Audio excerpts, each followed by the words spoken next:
পৰা ভাৰতীয় সংবিধানত ন্যায় ব্যৱস্থাত এটা নতুন আইন সংযোগ কৰিছে। তিনিখন আইন ব্যৱস্থা আজিৰ পৰা আৰম্ভণি হ'ব।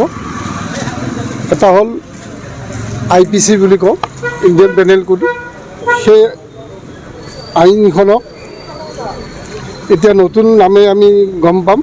সেইটো হ'ল ভাৰতীয় ন্যায় সংহতি আইন 2023 আৰু দ্বিতীয় হ'ল CRPC ভাৰতীয় নাগৰিক সুৰক্ষা সংহিতা 2023 আৰু তৃতীয় হ'ল ভাৰতীয় লক্ষ্য অধিনিয়ম এভিডেন্স। এই তিনিখন আইন নতুনকৈ সংযোগ কৰিছে। ভাৰতবৰ্ষৰ স্বাধীনতাৰ আগৰ পৰাই এই আইনখন পুৰণিকলীয়া নিয়ম ব্যৱস্থাৰে চলিছিলে, কিন্তু ভাৰত চৰকাৰৰ নেতৃত্বত ন্যায় ব্যৱস্থাত এই তিনিখন আইন আজি সংযোগ কৰিছে।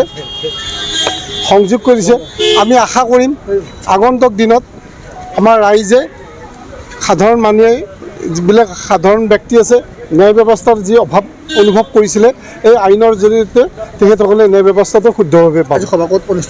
আজি হাজো আৰক্ষী থানাৰ আজি এই সজাগতা সভাখন নাগৰিক সমিতিয়ে অনুষ্ঠিত কৰিছিলে। ইয়াত উপস্থিত আছিল আমাৰ সভাপতি আৰু ইয়াৰে আৰক্ষী বিষয়া নৱজ্যোতি নাথদেৱ আৰু বিশিষ্ট ব্যক্তিসকল আছিল। নাগৰিক সমিতিৰ বিষয়ববীয়াসকল আছিল, গাঁওবুঢ়াসকল আছিল, ভিডিপিসকল আছিল। আমি আশা কৰিম এই আইনখনৰ কথাটো গোটেই অসমৰ ৰাইজ, গোটেই ভাৰতবৰ্ষৰ ৰাইজ তথা হাজো সমষ্টিৰ হাজোৰ থানাৰ অন্তৰ্গত বিভিন্ন ঠাইত গৈ আমি সজাগতা কৰিম।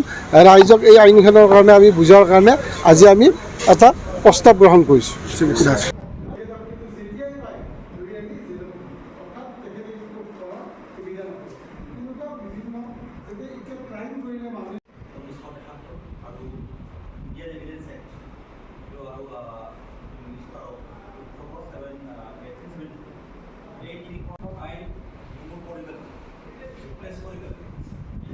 আইন আমাৰ ইয়াত লাগু হৈছে আজিৰ পৰা আৰম্ভ হৈছে।